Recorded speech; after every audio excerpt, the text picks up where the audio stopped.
Okay, so for cardio exercise, you can do treadmill, you can do the stair climber, you can walk outside, you can run, you can do rowing. There's all kinds of things you can do. I'm just going to show you the things that I have here and how I like to do them so you have some kind of reference point. Okay, so if you're just starting back, especially after rehabilitating a back issue, what we want to do is we want to gradually strengthen the area, but we don't want to overstress it. So a treadmill can be very useful for that because you can control the pressure by controlling the height and speed of the treadmill. So, for instance, all right, so we're at a nice walking pace. And now this wouldn't do a whole lot for most people, but there are some people where this is where they need to start. As we raise the incline, though, we're going to make it a whole lot more difficult. So let's say if we get that incline up to maybe a 12 or so from a 0. As you see, as that goes up, now I have to use different muscles. For instance, I'm using my hamstrings a lot more and my glutes a lot more. So bodybuilders and ladies at the gym, they'll actually use this exercise so they can develop their glutes really well. Okay, so now there's two ways you can kind of do this on an incline. And you can get your heart rate up pretty good doing this. So if there's knee problems or back problems, this is a way to get your heart rate up without stressing that too much.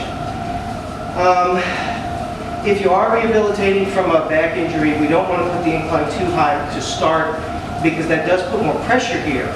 A little pressure is good because that's going to strengthen it. Too much pressure is going to injure it. Okay, so now, as you can see, I'm at a pretty comfortable walking pace. I don't have to walk super fast to get conditioning on this exercise because of the incline. There's two ways to do it.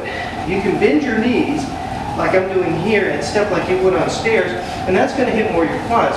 Or you can kind of straighten your knees a little bit, bend forward slightly, and now you're going to use your hamstrings and your glutes more.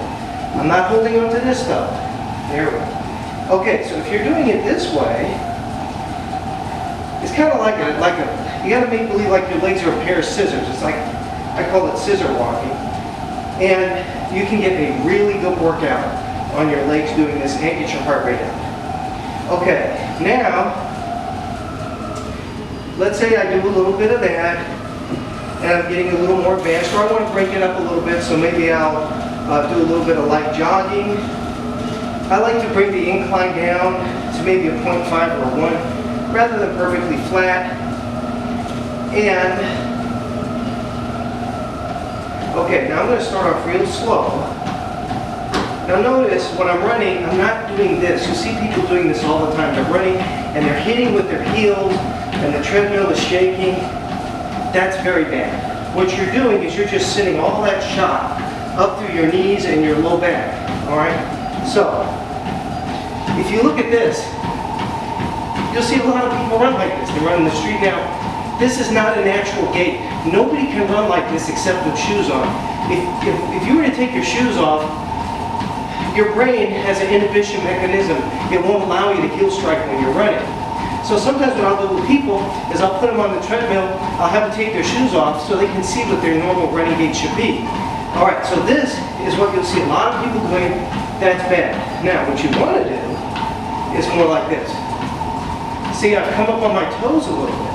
I'm not heel striking, and I'm not drawing my body now. Okay, so, and then as I speed up the treadmill, instead of this,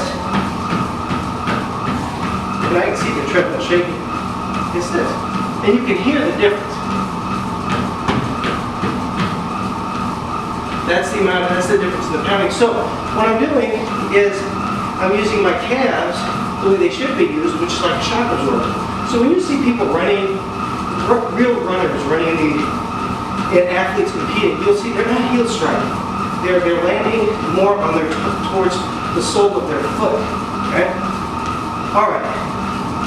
However, if you have knee problems, that does put a little stress on the knees, so if you have knee problems, that probably wouldn't be the best thing to do. The other thing that's important is if you're going to do cardio on a treadmill or walking or anything like that, where you're lifting the feet and moving them like that, which is what we call an open kinematic chain, as opposed to, a unit where your feet are planted flat. What do they call those ones where you're doing like this and your feet they stay? There's a name for that machine. I can't remember right now. Anyway, that's a closed kinematic chain. You cannot lift your feet off of the unit. It's moving you in a prescribed gait. When you use a treadmill, you can follow more your natural gait, but then there's a little more impact.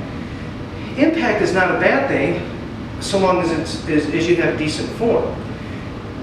The other important thing is, if you have arches that are not good, the integrity of your arches, that's where people get problems with walking and running. So making sure that if you don't have good arches, that you get proper prescription arch supports to align those arches so that the knees track properly, and then you won't have any trouble. So for a lot of people, walking or running, they may feel that's bad on their joints, and it's not necessarily inherently bad. They don't realize that they have a misalignment problem that makes it a problem. And when they do these studies and they say, okay, people have had so many injuries and such with running or whatever, one thing they're not accounting for is body biomechanics. They're not checking to see how many of those people have bad arches and how many don't.